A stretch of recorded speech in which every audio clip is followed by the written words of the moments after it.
Vérité révélée. Vérité révélée.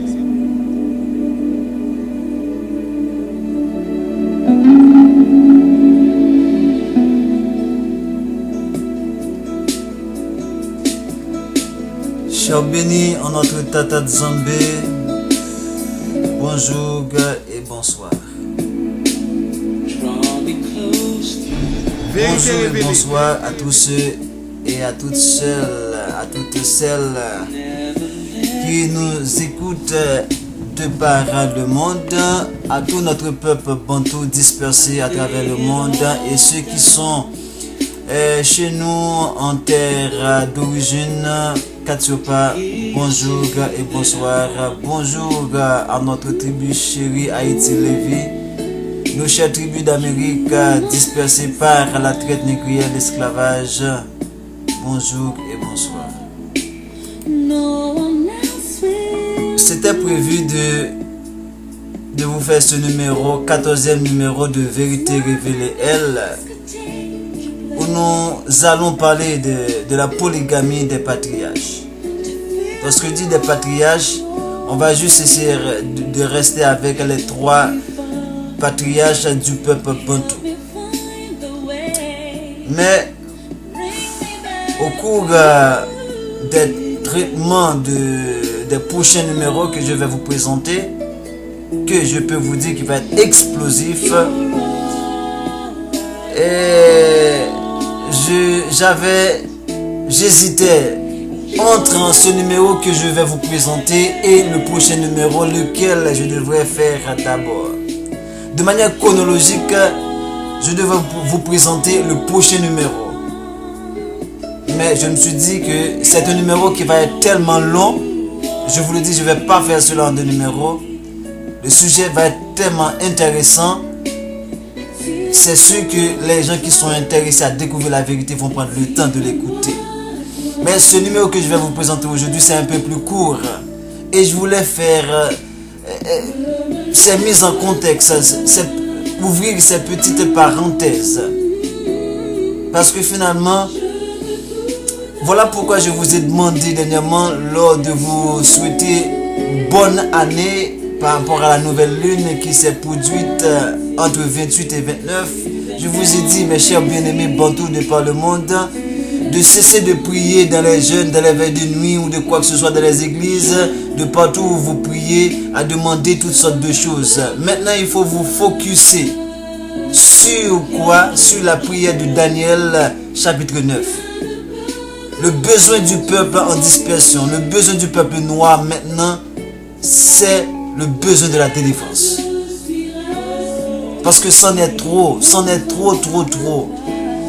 Le sujet que je vais vous présenter dans le prochain numéro, c'est un sujet que je connaissais déjà pas mal de choses là-dessus. Mais c'est en préparant ce numéro, je vous ai dit, je pleure au plus profond de moi-même de voir combien nous sommes manipulés, combien nous vivons dans le mensonge, combien l'Église nous a envoûtrés, combien l'Occident, l'homme blanc, nous a bernés, nous a formatés, nous a ensorcelés. Pourquoi tant de cachotterie? Pourquoi tant de... Oui, j'ai la réponse, c'est la malédiction, c'est le fait qu'on avait désobéi, on est en train de payer pour cela. Notre peuple est détruit. J'étais en train de parler avec un ami haïtien ce matin au Brésil qui a dit que finalement, il ne comprend pas pourquoi l'haïtien est comme tel, et en dépit du fait qu'on essaie de les réveiller, ils ont le coup tellement wad, ils ne veulent pas se réveiller. On est le peuple le plus aliéné, le peuple haïtien, la nation haïtienne. On est la nation la plus aliénée, la plus esclavagisée mentalement, spirituellement. L'haïtien fini.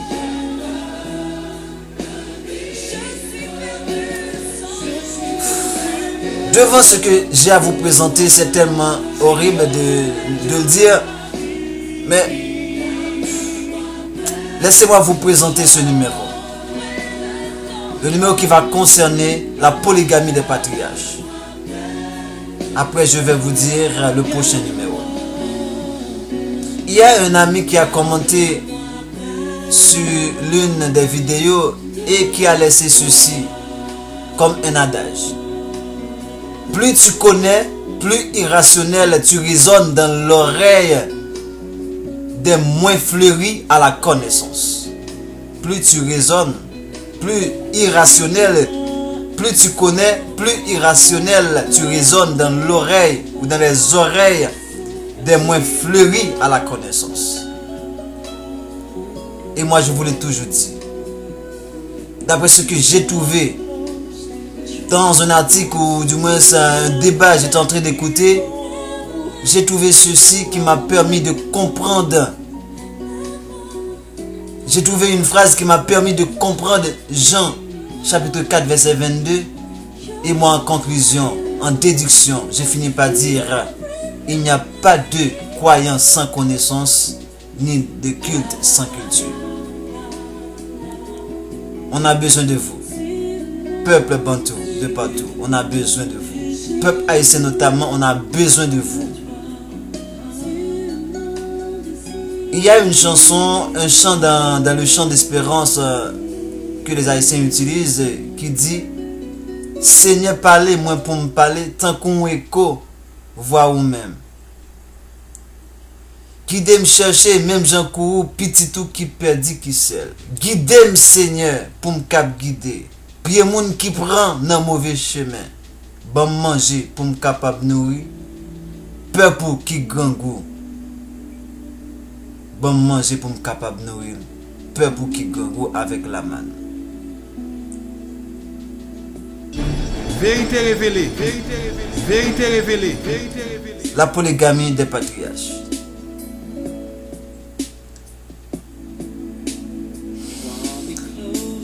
Nous avons présenté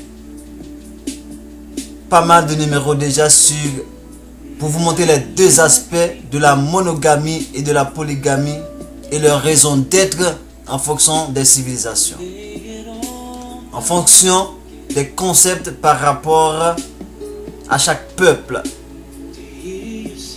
Et nous avons vu qu'est-ce qui est caché derrière la monogamie occidentale imposée par l'Occident et l'Église, contrairement à la polygamie qui est un système originel, qui est une pratique naturelle. Nous sommes arrivés à un moment de confronter tout ce que nous avons déjà dit par rapport à ce document occidental que l'Église nous impose, qui n'est autre que la Bible. Je tiens à rappeler et à réitérer une nouvelle fois. Je dis réitérer une nouvelle fois parce que je l'ai déjà fait, réitérer à plusieurs fois. Mais c'est une énième fois. Je tiens à le faire. Lorsque j'ai débuté mes recherches en emmagasinant toutes ces informations de nouveautés, des choses, comment totalement contraire par rapport à tout ce que j'avais cru avant, j'avais comme bagage spirituel ou intellectuel face à cette situation, mon cerveau se balançait de part et d'autre. Mais au fur et à mesure qu'on grandit dans la connaissance, le cerveau commence à prendre sa place, à se positionner de manière correcte pour mieux agencer les choses. Qu'est-ce qui me porte à dire cela? C'est juste pour dire que si vous regardez les débuts de cette page par rapport à mes émissions, il m'arrivait de parler de certaines façons que je ne dis pas que je mets de côté de nos jours, mais que je suis en train de bonifier. Dans le sens que, en ce qui a trait à la Bible, déjà me pose la question, je disais que la Bible est un livre falsifié. J'ai mon ami proche, un ami quand même d'enfance. À chaque fois que j'essaie de débattre avec elle, de parler avec lui de ça, il me dit toujours pourquoi j'utilise la Bible alors que je dis que la Bible est falsifiée. C'est les commentaires de pas mal d'entre vous, d'entre mes auditeurs. Ils posent cette genre de questions. Vous avez raison quand même. Mais il faut aller beaucoup plus en profondeur de tout ça.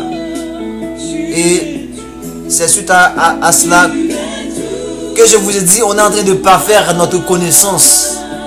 Parce que je vous l'ai déjà dit, la Bible est falsifiée. Mais la correction que on devrait apporter pour qu'on soit clair là-dessus, c'est que la Bible n'est pas un livre falsifié. La Bible, c'est un livre bien conçu, avec des objectifs bien déterminés, préétablis, bien organisés.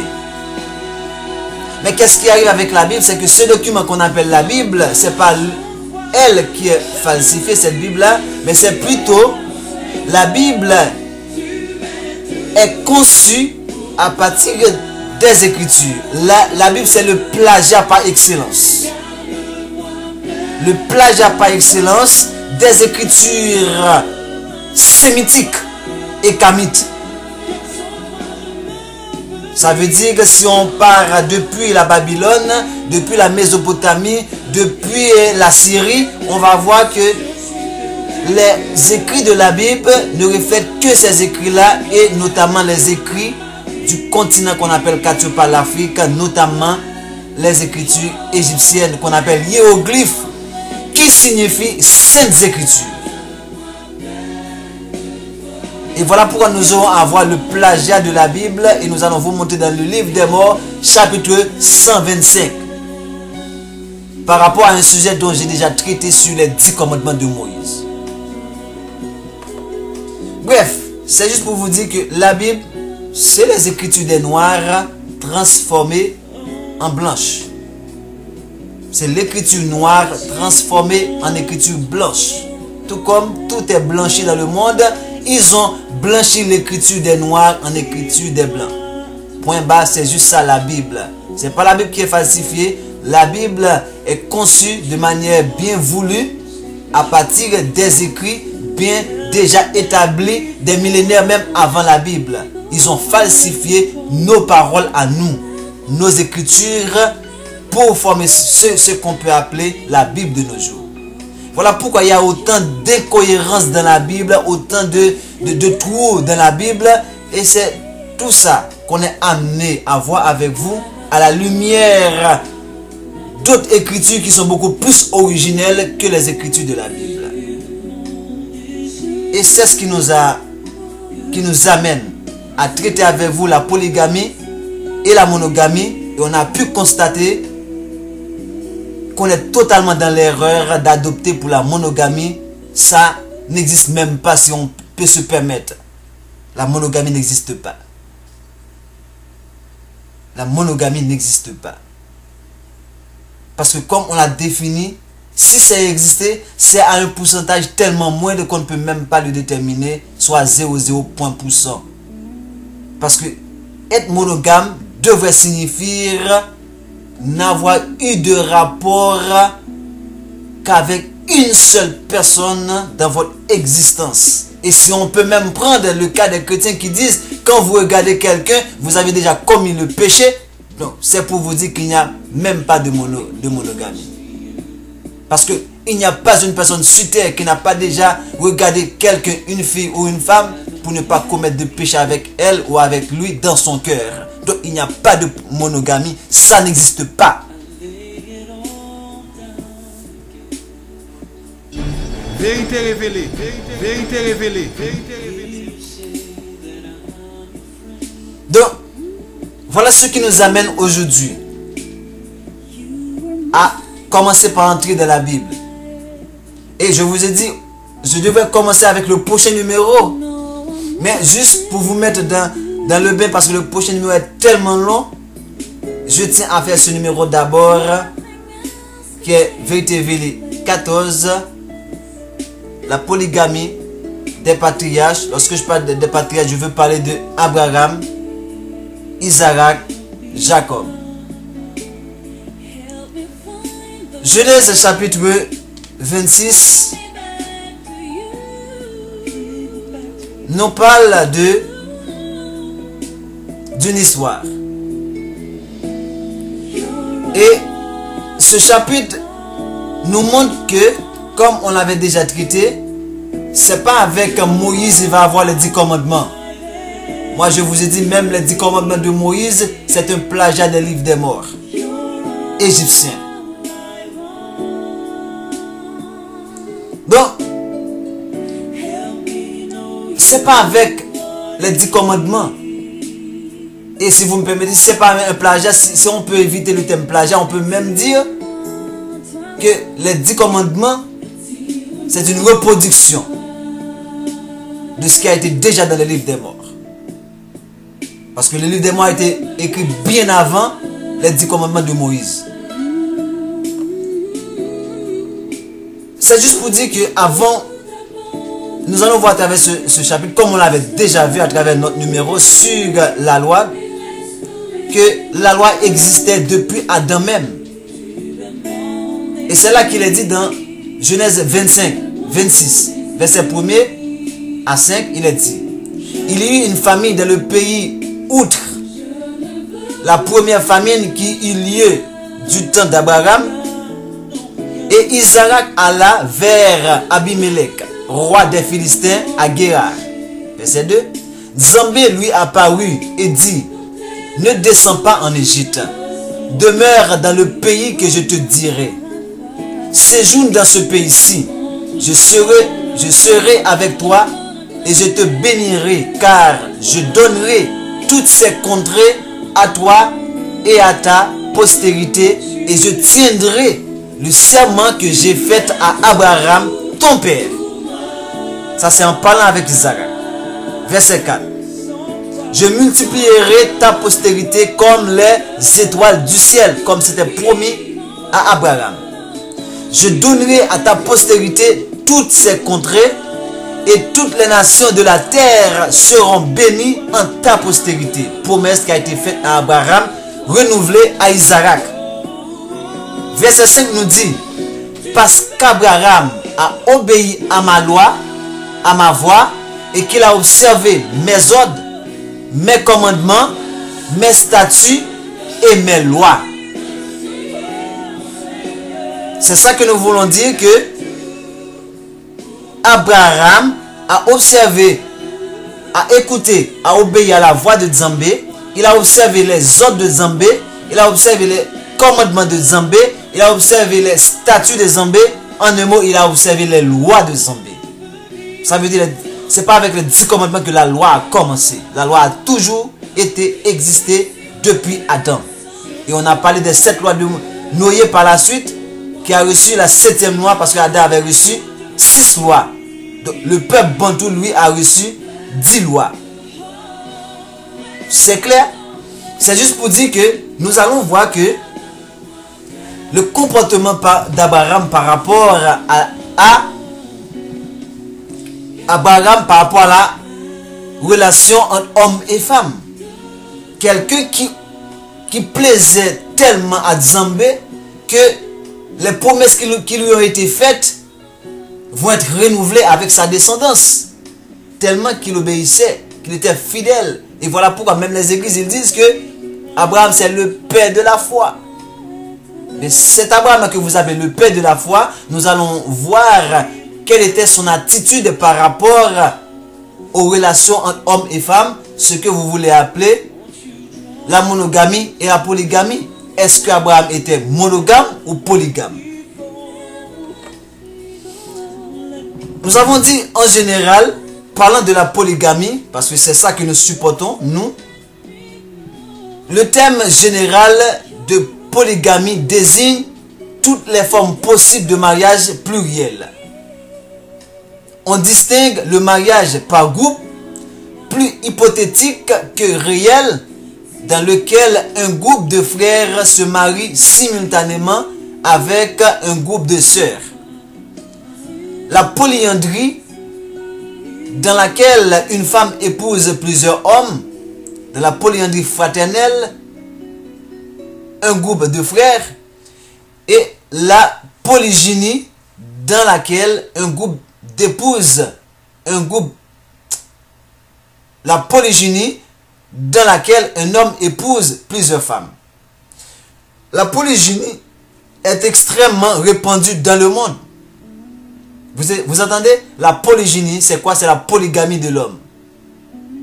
Contrairement à la polygamie, par l'opposé de la polygamie de la femme, qui est la polyandrie. La polygynie, qui est la polygamie de l'homme, on dit, est extrêmement répandue dans le monde. À l'opposé de la polyandrie, qui est rare, et du mariage par groupe, dont on peut discuter la structure réelle. Aussi revêt-elle des formes différentes, la polygynie. Depuis la polygynie sororale, où un homme se marie avec 2 ou plusieurs sœurs, c'est ce qu'on appelle la polygynie sororale. Retenez bien ce thème. Ok, je mets ça entre guillemets pour vous. La polygynie sororale, qui veut dire un homme qui se marie avec plusieurs sœurs. N'anticipez pas. Attendez. N'anticipez pas. Je vois qu'est-ce qui vous passe à la tête. Mais écoutez, nous allons faire ça ensemble, step by step, pas à pas. Ok? Nous avons dit que aussi, la polygynie revêt des formes différentes.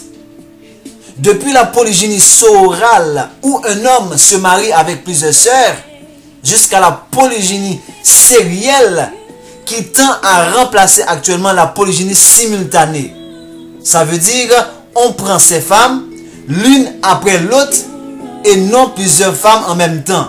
La polygynie simultanée, c'est quand on a plusieurs femmes en même temps, quand on prend plusieurs femmes en même temps, mais qui a tendance à être remplacée par la polygynie sérielle, qui est le fait de prendre une femme ou un groupe de femmes, par la suite, on les met de côté et on prend une autre femme ou un autre groupe de femmes. C'est ça la polygynie ou la polygamie de l'homme, lorsqu'on parle de la polygynie sérielle. Et comme nous l'avons vu avec ce monsieur, curé prêtre catholique du Vatican, qu'on appelle l'abbé Alix Kagame, qui est un écrivain rwandais très renommé. Je vous montre l'image de cet homme. Qui va dire, je reprends cela parce qu'on l'avait déjà dit, la polygamie était dans le vieux Rwanda moins étendue, moins pratiquée que la monogamie. Kagame distingue la polygamie simultanée, ou on peut dire la polygamie sérielle de nos jours, et la polygamie successive. Ok? Dans le premier cas, un homme épouse 2 ou plus, tandis que 2 femmes ou plus, tandis que dans le second cas, la polygamie successive, un homme épouse une femme, se sépare d'elle et en prend une autre. C'est ce qu'on parle de la polygamie sérielle ou la polygamie successive. Ok? Voilà. La polygamie simultanée était la plus pratiquée et avait des motifs variés. En prenant 2 ou 3 femmes, l'homme agriculteur avait une main-d'œuvre pour déchiffrer les champs. Il avait par conséquent aussi de nombreux enfants qui constituaient une grande force de travail, mais également une protection, car les hommes pouvaient défendre la famille en cas d'attaque, tandis que les filles élargissaient la famille en se mariant. La polygamie est aussi une solution à la stérilité. Et c'est ça qu'on va voir avec vous dans le cas d'une première partie de la polygamie de Abraham. À cause de la stérilité. Voilà pourquoi on dit la polygamie est aussi une solution à la stérilité. Et nous allons voir tout cela. La première femme était stérile. Il fallait à tout prix chercher une femme pour avoir des enfants. Parce qu'il n'est pas permis à un homme de se marier et de ne pas avoir d'enfants. Car le but du mariage, le but des rapports sexuels n'est autre que la reproduction. C'était ça le but de créer un homme, une femme. une femelle, un mâle. C'est pour la reproduction. C'est ça le but du rapport sexuel. Les autres buts sont secondaires. C'est ça le but principal. Il arrivait également que aujourd'hui on voit comment l'Église a mis les gens dans des situations stressantes, dans des situations d'humiliation. Alors que l'homme ne peut pas enfanter, la femme ne peut pas aller prendre un homme pour avoir un enfant et amener à la maison. Même si on ne voit pas que cela se faisait, et généralement dans les coutumes, dans les traditions africaines et même dans la Bible, mais ce qui se faisait, est sûr que lorsque la femme est stérile, on voit que ce soit dans la Bible, que ce soit dans les traditions africaines, il faut aller trouver une autre femme pour amener un enfant dans le foyer. Et quand l'enfant arrive, cet enfant-là est l'enfant de la première épouse. Que ce soit dans la tradition africaine, que ce soit dans la Bible que vous utilisez. Voilà ceux qui disent et qui ne font pas. Ils lient de l'oufado, les mettre sur les épaules des gens, mais ne veulent même pas les remuer du doigt. C'est dans votre écrit dans Matthieu chapitre 23. On dit la polygamie était aussi une solution à la stérilité. Si la première femme était stérile, il fallait à tout prix chercher une femme pour avoir des enfants.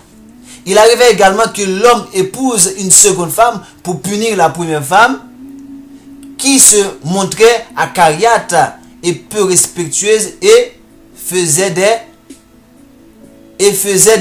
scènes de ménage fréquents. Et cet aspect-là également, dans ce paragraphe de Alice Kagame qui expose la polygamie, on trouve les deux cas de Sarah et de Agar. La stérilité de Sarah, et là, lorsqu'il est dit c'est une solution à la stérilité, ça c'est le cas de la stérilité de Agar. Mais lorsqu'il dit également, on peut choisir une autre épouse quand la femme est devenue acariate, même si ça ne s'est pas produit dans le cas de Sarah, mais également Agar a été chassée à cause qu'elle est devenue acariate et non respectueuse à l'égard même de Sarah. Elle a été chassée. La seconde épouse d'Abraham. Voilà pourquoi elle a été chassée. Pour la punir, Sarah a demandé qu'elle quitte la maison. L'homme allait alors chercher refuge chez la seconde épouse. Pour des raisons magico-religieuses, un homme pouvait prendre une autre femme sur demande des oracles des devins. Il prenait la femme en l'honneur des esprits d'un des membres de la famille décédée. Ça c'est toujours selon Alex Kagame qui conclut ainsi. Quant à la polygamie successive ou la polygamie qui était avant polygamie, qu'on appelle polygamie sérielle, disons mieux, quant à la polygamie successive ou sérielle, elle se rencontrait dans la famille royale. Le roi avait 5 ou 6 femmes à la fois, qu'il abandonnait quelques années plus tard et en prenait d'autres. Ceci c'était le cas de Salomon. Lorsqu'on dit Salomon avait 1000 femmes, Salomon n'avait pas 1000 femmes de manière concrète. C'est selon ces principes-là que Salomon avait des groupes de femmes. Il y a des femmes que Salomon avait, c'était juste par titre honorifique. Il y a des femmes que Salomon avait, c'était par deal politique, mais qui n'avaient rien à voir avec des rapports sexuels.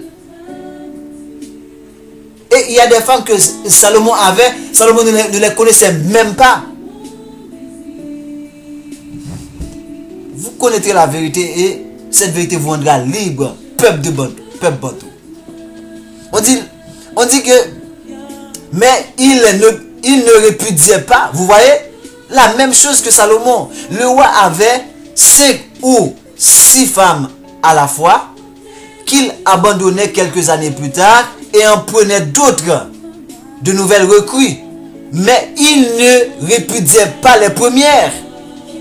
Ces premières-là restent toujours ses femmes, parce que c'est pas répudié. C'était le cas de Salomon, je vous le dis. Sauf rarement l'une ou l'autre qui lui déplaisait particulièrement, il les abandonnait simplement. C'est-à-dire qu'il n'avait plus de relation conjugale avec elle. Quelquefois, il faisait cadeau de l'une ou l'autre à l'un de ses chefs favoris. Le dernier roi du Rwanda, Yoweri Musinga, a eu successivement 12 femmes, successivement sérielles, laissées certaines pour prendre d'autres, dont il avait 24 enfants. Mais il n'en avait simultanément que 4 ou 5. 4 ou 5. Maintenant, rentrons d'emblée dans le cas de la polygamie de Abraham. Premier cas de polygamie de Abraham, c'est comme Kagame l'a dit, c'est pour trouver une solution à la stérilité de Sarah. Ok? La première polygamie de Abraham, c'est solution à la stérilité de Sarah. Qui nous dit dans Genèse chapitre 16, Sarah, femme d'Abraham, ne lui avait point donné d'enfant. Il avait une servante égyptienne nommée Agar. Je vous le dis, selon le livre du juste, Agar était une princesse, née d'une servante avec le pharaon. Et Sarai dit à Abraham, voici, Nzambé m'a rendu stérile. Viens, je te prie, vers ma servante. Peut-être aurais-je par elle des enfants. Peut-être aurais-je par elle des enfants. Voilà pourquoi je vous ai dit, dans la tradition africaine, quand l'homme ne peut pas enfanter, il doit aller chercher une femme pour enfanter dans le foyer. Et quand l'enfant est né, l'enfant, c'est même la première épouse qui doit lui donner de nom. Parce que c'est l'enfant de la première épouse. Alors dites-moi maintenant, qu'est-ce qui est beaucoup plus pratique entre ce que vous dites à l'église et nos traditions africaines? Qu'est-ce qui répond le mieux aux lois de Nzambé par rapport à ces sujets? Dites-moi. Vous dites vous et vous ne faites pas, mais nous faisons. Parce que la spiritualité est en nous. La spiritualité est noire. Abraham écouta la voix de Sarai dès lors. Verset 3, Genèse 16. Alors Sarai, femme d'Abraham, prit Agar. C'est même pas Abraham qui a eu l'idée et qui a fait le choix de Agar. C'est encore Sarah qui a dit, non, je veux des enfants. Même si je ne peux pas enfanter moi-même, donnez-moi des enfants au travers de ma servante Agar.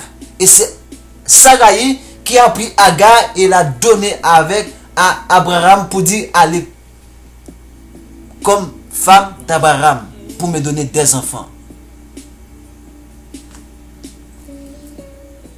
Donc Abraham prit Agar alors, l'égyptienne, sa servante, et la donna pour femme. On dit, Sarah, femme d'Abraham, prit Agar, l'égyptienne, sa servante, et la donna pour femme à Abraham, son mari. Après qu'Abraham eut habité 10 ans dans le pays de Canaan. Verset 4. Il alla vers Agar et elle devint enceinte. Quand elle se vit enceinte, tu vois, c'est là que je vous ai dit les deux cas qui s'est présenté. Elle va se montrer acariâtre, commence à manifester du non-respect à l'égard de sa maîtresse. Elle regarda sa maîtresse Sarai avec mépris. Et Sarai dit à Abraham, l'outrage qui m'est fait retombe sur toi. J'ai mis ma servante dans ton sein. Tu vois, c'est la femme qui a mis la servante dans le sein d'Abraham et non pas Abraham lui-même. Et quand elle a vu qu'elle était enceinte, elle m'a regardé avec mépris. Que Nzambé soit juge entre moi et toi. Abraham répondit à Sarai, voici ta servante est en ton pouvoir. Agis à son égard comme tu le trouveras bon. Alors Sarai la maltraita et Agar s'enfuit loin d'elle. C'était juste pour vous montrer. Là, Abraham était dans une polygamie simultanée. Parce qu'il avait les deux femmes en même temps. Sarah et sa servante Agar. Ça, c'est la polygamie simultanée. Est-ce que vous êtes clairs, mes auditeurs? Nous allons approfondir. Arrivé maintenant à Genèse 25, nous allons assister maintenant à la polygamie sérielle d'Abraham. Ok? Nous allons assister à partir de Genèse 25 à la polygamie sérielle ou successive. Genèse 25 verset 1 nous dit: Abraham prit encore une femme nommée Ketura. Ça c'est après la mort de Sarah. Elle lui enfanta Zimran, Jokshan, Madian. Madian, c'est ça qui va être avec les descendants de Lévi, qui va former le peuple Madian, qui va donner l'Éthiopie, l'Abyssinie, qui c'est la grande nation de Moïse. Bref, ici, on vous montre que ici, après la mort de Sarah, Abraham a pris une autre femme. Donc c'est la polygamie sérielle successive.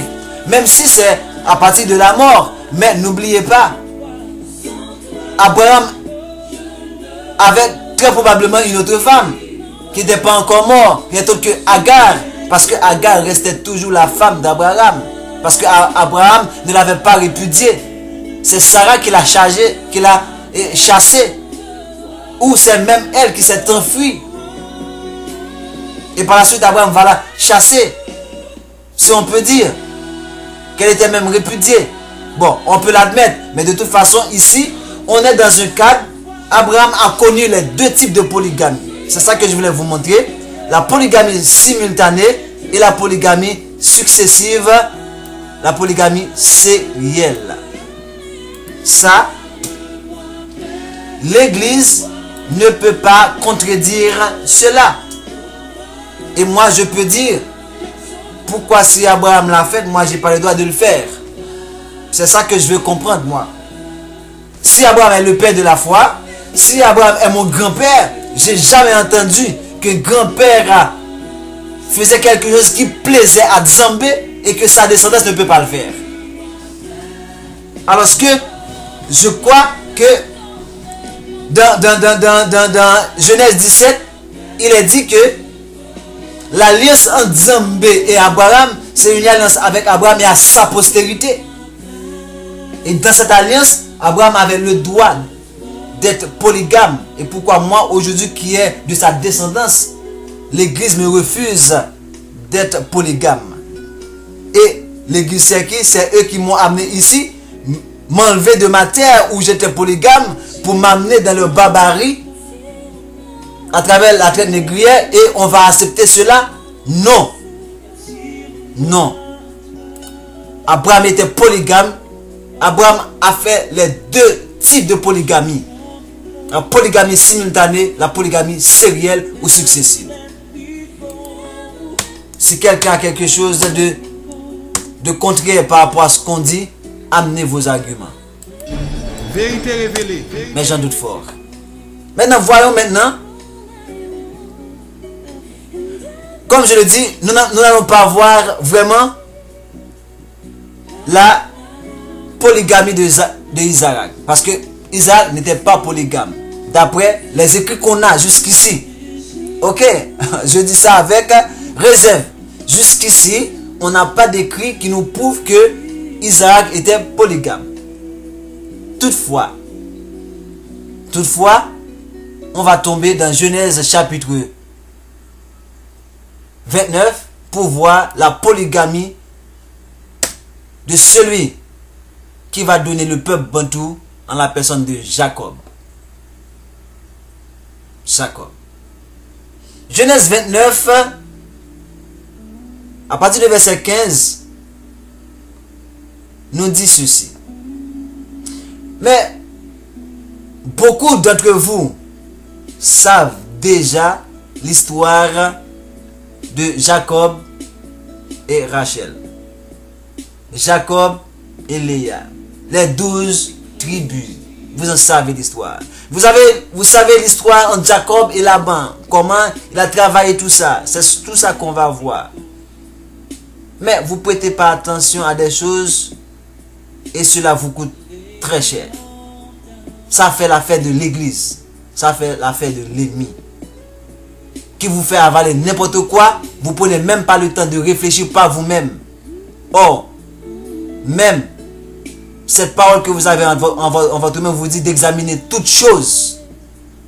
Ne soyez pas comme des gens sans intelligence.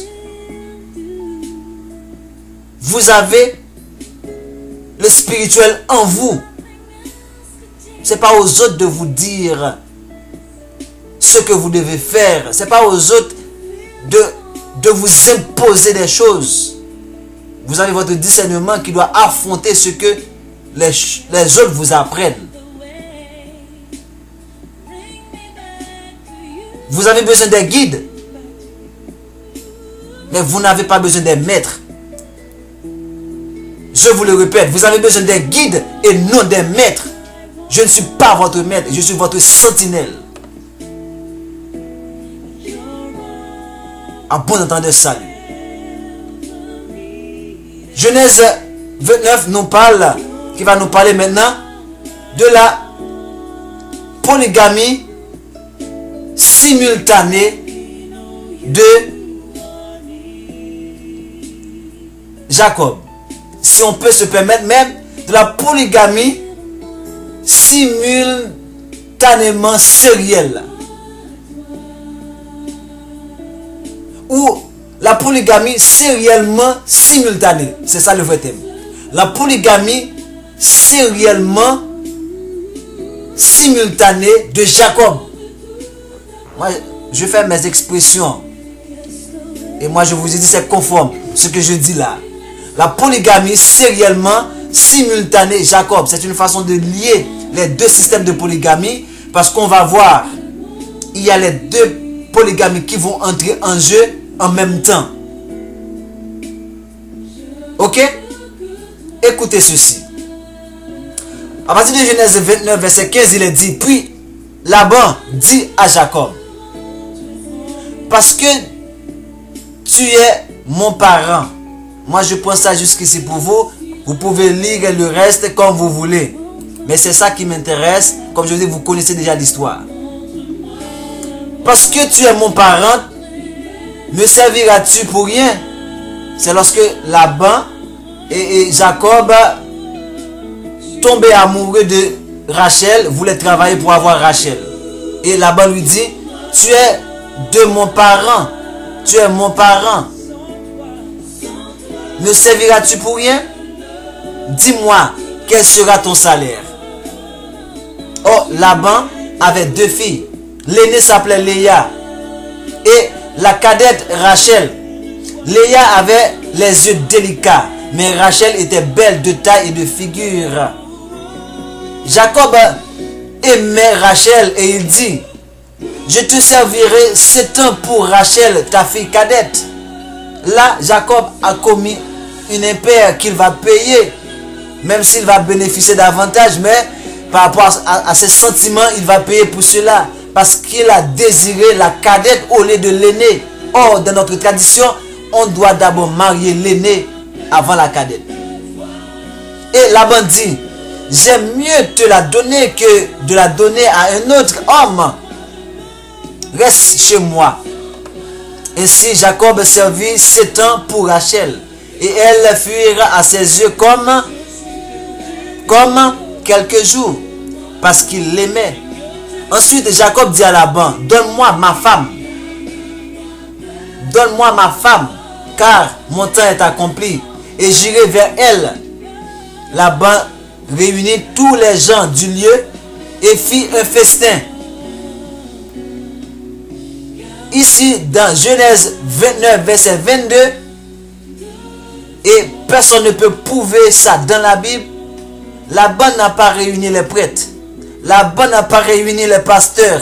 Laban n'a pas réuni les curés. Laban n'a pas réuni les je ne sais quoi. Il n'y a pas de cérémonie de mariage. Il y a festin. C'est ce qu'on appelle les noces. Cette question de cérémonie de mariage, c'est satanique parce que ça vient de l'église. Point barre. Point barre. Je vais être aussi tranchant que je le peux. Parce qu'il faut que ça vous rentre dans la tête. Dites-moi d'où est-ce que vous avez vu cérémonie de mariage dans la Bible. Regardez, Jacob demande d'avoir sa femme. Et Laban réunit tous les gens du lieu et fit un festin. Un festin, c'est quoi? C'est ce qu'on appelle les noces. Dans ce que vous célébrez comme mariage. Après votre soi-disant célébration nuptiale, il y a les noces. Mais voilà, non, il n'y avait pas de noces. C'est les festins. Il n'y avait pas de cérémonie de nuptiale. C'est les festins, les noces. Le soir, il prit Léa, sa fille, et l'amena vers Jacob, qui s'approcha d'elle. Et l'abandonna pour servante à Léa, sa fille Zilpa, sa servante. Le lendemain matin, voilà que c'était Léa. Oh! Alors Jacob dit à Laban, qu'est-ce que tu m'as fait? N'est-ce pas pour Rachel que j'ai servi chez toi?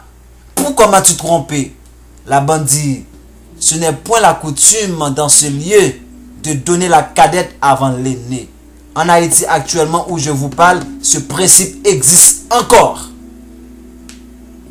Même dans ce qu'on appelle les grandes familles, surtout dans les zones reculées qu'on appelle les provinces en dehors.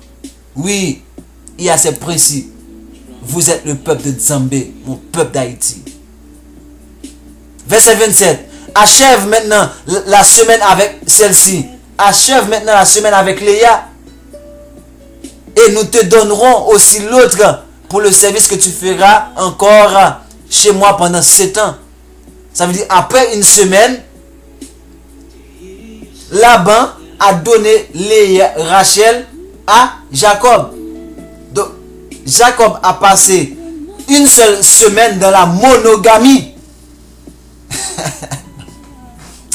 Jacob a passé une seule semaine dans la monogamie. Une semaine après, il tombe dans la polygamie simultanée. Parce qu'il vit avec les deux femmes en même temps. Ok? Et nous allons voir ça plus loin en détail. Maintenant, Jacob a deux femmes principales. Lorsqu'il dit deux femmes principales, celle qu'il aimait et celle qu'il devrait avoir en premier. Donc, ça veut dire la femme principale ici, c'est Léa. Voilà pourquoi c'est dans Léa, il va sortir la tribu de Lévi, donc Haïti, chérie. Parce qu'on est là, on est de la femme principale. Donc, il est dit maintenant, et Laban, par la suite, va dire au verset 28, Jacob fit ainsi, il travaille, il attend une semaine, et il acheva la semaine avec Léa. Puis Laban lui donna pour femme Rachel sa fille. C'est pas moi qui le dis, c'est votre Bible que vous avez entre vos mains. C'est la Bible que vous avez écrit là. Je ne sais pas d'où est-ce que vous avez tiré vos passages. À vous de dire maintenant la vérité à votre peuple. D'où est-ce que vous avez tiré ces passages? N'est-ce pas dans la tradition africaine? Et le courage de l'avouer. Et Laban donna pour servante à Rachel sa fille Bila. Ok? Sa servante. Jacob alla aussi vers Rachel, qu'il aimait plus que Léa, et il servit encore chez Laban pendant 7 nouvelles années. Maintenant, pour terminer, nous allons voir maintenant que Laban ici est dans une polygamie à deux femmes. Maintenant, nous allons voir. Au chapitre 30, maintenant pour faire la suite du chapitre 29, il nous est dit au verset 1er, Rachel, lorsque Rachel vit qu'elle ne donnait point d'enfant à Jacob, elle porta envie sur sa sœur. Ok? Elle porta envie sur sa sœur. Permettez-moi juste un instant. Ok? Donc, nous disons, lorsque, c'est ça au verset, voilà, au verset 30. Donc, avant d'entrer au chapitre 30, nous allons voir le verset 31 alors. Nous allons voir le verset 31 du chapitre 29 qui nous dit: Nzambe vit que Léa n'était pas aimée et il la rendit féconde, tandis que Rachel était stérile. Léa devint enceinte et enfanta un fils à qui elle donna le nom de Rouben, car elle dit: Nzambe a vu mon humiliation et maintenant mon mari m'aimera. Donc Rouben signifie Nzambe a vu mon humiliation. Voilà pourquoi il n'y a pas de nom selon la terre d'origine, Katiopa. Selon nos traditions, il n'y a pas de nom sans signification. Rouben signifie Nzambe a vu mon humiliation. Verset 33, chapitre 29, Genèse. Elle devint encore enceinte et enfanta un fils. Et elle dit: Nzambe a entendu que je n'étais pas aimé et elle m'a aussi accordé celui-ci. Donc, et il l'appela du nom de Siméon. Siméon signifie que Nzambe a entendu. Verset 34. Elle devint encore enceinte. À cause du fait qu'elle n'était pas aimée, elle devint encore enceinte. Or, elle est la première épouse. Elle devint encore enceinte, enfanta un fils. Et elle dit: pour cette fois, mon mari s'attachera à moi, car je lui ai enfanté 3 fils. Et c'est pourquoi il l'appelle du nom de Lévi. Et Lévi signifie s'attacher à, joindre. C'est Lévi qui fait le pont. Nous, peuple Lévi, que nous sommes haïtiens, en grande partie. Elle devint encore enceinte et enfanta notre fils. Et elle dit: cette fois, je louerai Nzambe. Donc, qui va donner le nom de Judas, qui signifie louange à Nzambe. Voilà pourquoi c'est dans la tribu de Judas, il y a le lieu saint pour la louange. Sion, la montagne de Sion, c'est en Judas, parce que Judas symbolise la louange. Maintenant, c'est là où on tombe dans le chapitre 30 qui dit: lorsque Rachel vit qu'elle ne donnait pas d'enfant à Jacob, elle porta envie à sa sœur. Et elle dit à Jacob: donne-moi des enfants ou je meurs. La colère de Jacob s'enflamma contre elle et il dit: suis-je à la place de Nzambe qui t'empêche d'être féconde? Et elle dit: voici ma servante Bila, va vers elle, qu'elle enfante sur mes genoux, et par elle j'ai aussi des fils. Mes chers bien-aimés, dites-moi, entre ce que vous lisez, on vous prête dans vos églises, et ce que nous vous disons en fonction de la tradition africaine Katiopa, dites-moi où se trouve la vérité. Dites-moi où se trouve la vérité. Quand je vous ai dit que c'est la polygamie qui est de mise et l'église vous interdit la polygamie, dites-moi qu'est-ce qui est réel en fonction de tout ce qu'on vient vous dire. Et c'est là qu'on a dit que ici, là, comme on l'avait vu du cas de Saraï, que la polygamie est une solution, peut servir de solution à la stérilité. Ça peut servir de solution à la stérilité. Donc, dans le cas de Sarah, ça a été le cas. Et aussi, dans le cas de Rachel, c'est la même chose. Rachel donne à sa servante Bila pour avoir des fils.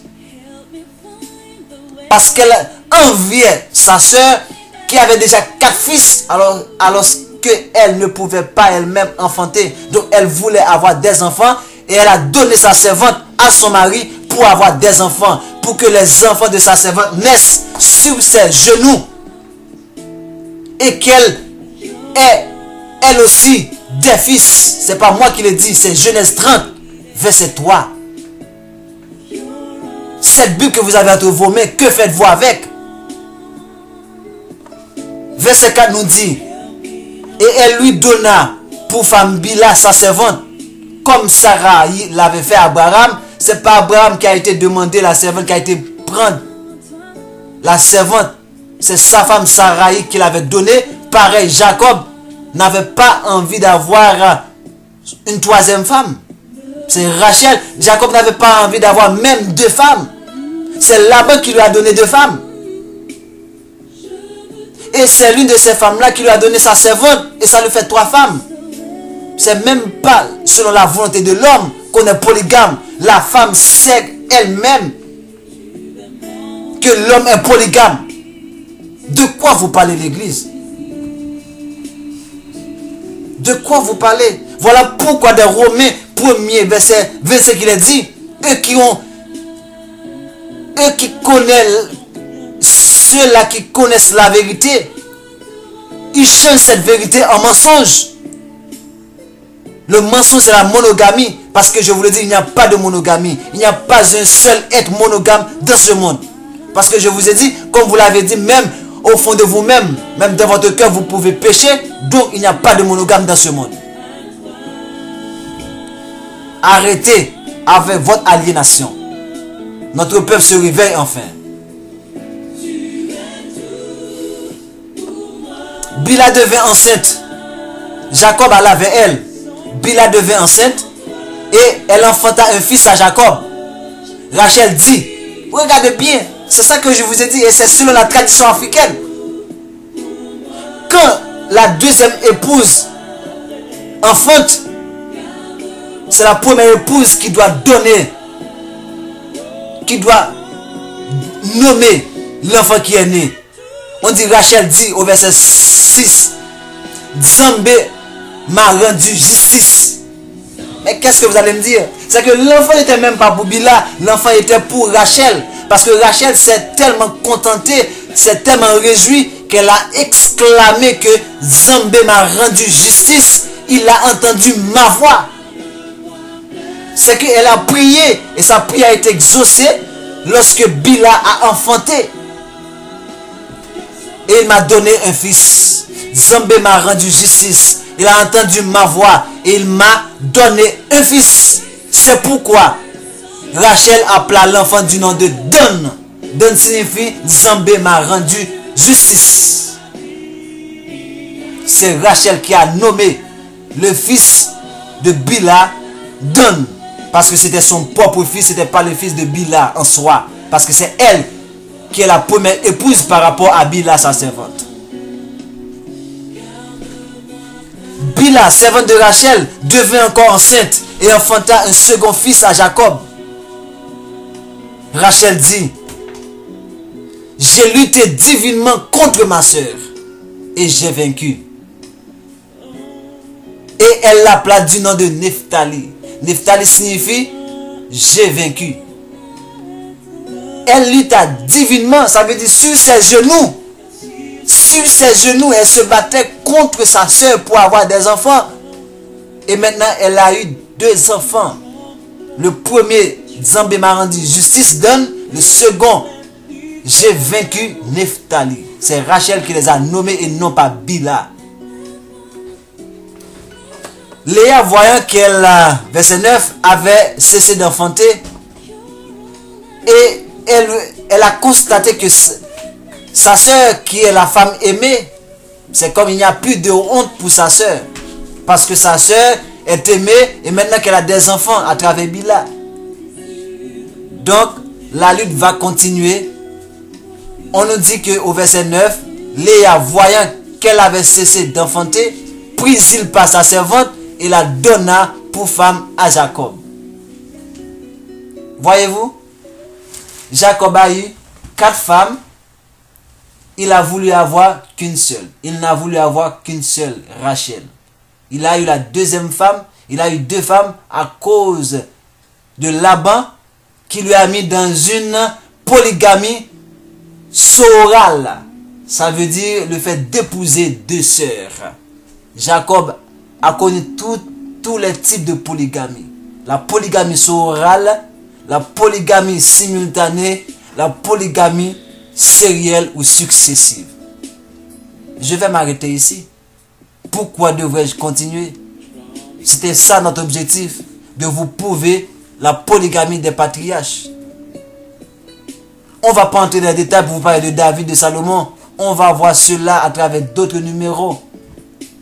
J'espère que vous êtes édifiés.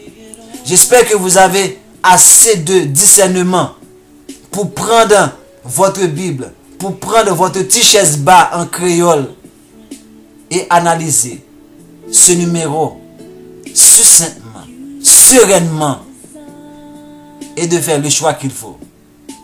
Et le seul choix auquel je vous interpelle, moi je vous le dis sincèrement, c'est de vous débarrasser de cette aliénation, de cette structure de barbarie, de domination, d'ensorcellement, d'envoûtement, qui n'est autre que le christianisme, l'église, qui n'est autre que le moteur du système occidental imposé au peuple bantou pour nous garder dans l'aliénation, dans la destruction, car Zambé lui-même a dit, mon peuple est détruit faute de connaissance. À très bientôt pour le prochain numéro que je vous ai dit qui va être explosif sur la polygamie de notre homme de la Bible qui va vous étonner totalement.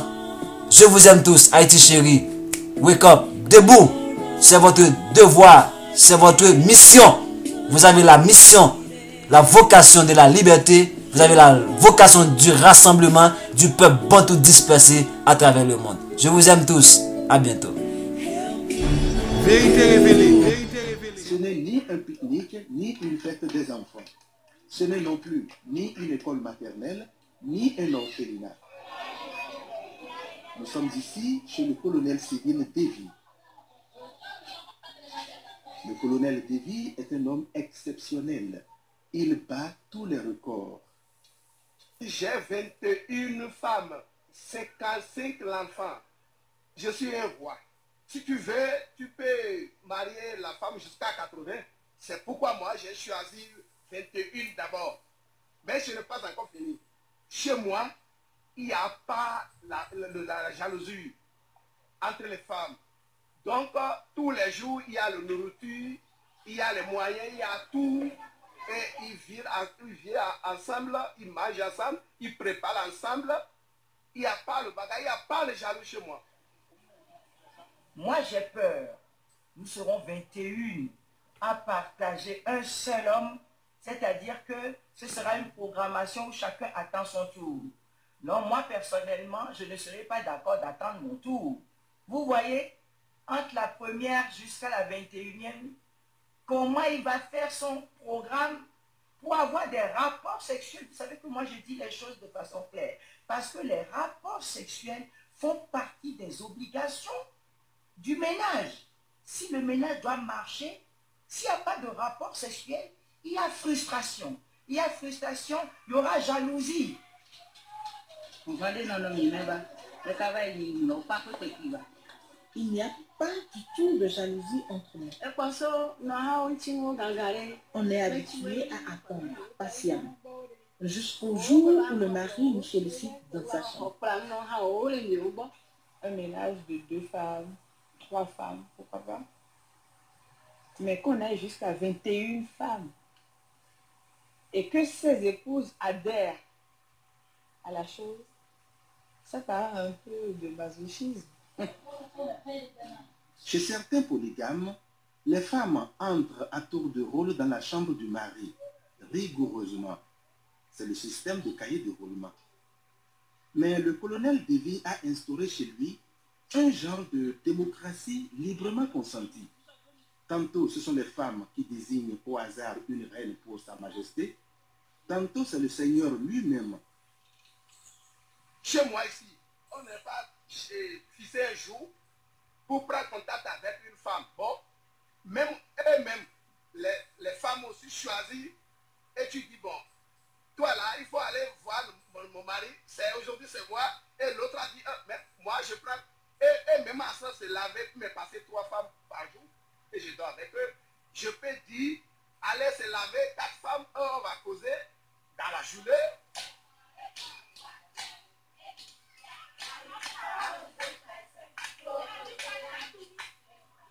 l'enfant mange 3 fois par jour. Mais c'est une maman qui va préparer dans une semaine, lui passe et l'autre prend ça. L'enfant ne doit pas que son maman n'est pas là. Même ce bébé qui est ici, si maman quitte, le bébé n'est pas réclamer que son maman est quittée à son côté. Si tu as besoin du lait, voilà le lait ici. Si l'autre a besoin, voilà le lait ici. Donc, il y a tout dans ma maison. Entre mes enfants, il n'y a pas de bagarre. Aucun problème, aucune souci dans ma maison. Je suis bien là où je suis. Je suis heureux.